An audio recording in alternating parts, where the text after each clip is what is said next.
The Independent Counsel investigating the massive presidential corruption scandal called in two key figures on Sunday. Although the duo has been questioned before, this time they're brought in back as suspects in forming an unofficial government blacklist of cultural figures. Kwon Jang-ho starts us off. As the Independent Counsel continues its probe into various aspects of the presidential corruption scandal, it's moving forward with its investigation into possible attempts to cover up the so-called cultural blacklist. Key figures who had previously testified as witnesses were called back on Sunday, this time as suspects.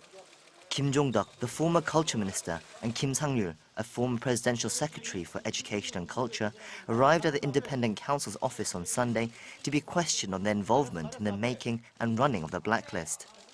The blacklist refers to a secret list of cultural figures that had criticized the President Park's administration and were subsequently denied sponsorship or recommendations. Earlier this week, the Independent Counsel confirmed the existence of a list, but they were still investigating how it was formed and whether the alleged restrictions were carried out.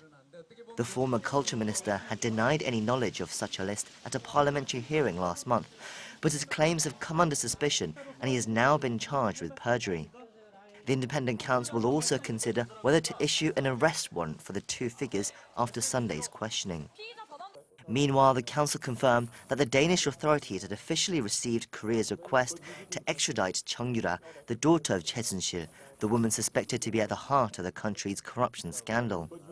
Chung, who is currently detained in Denmark, is wanted for questioning on a number of issues, from her and her mother's role in gaining unfair admission to a top university to her mother's relationship with President Park.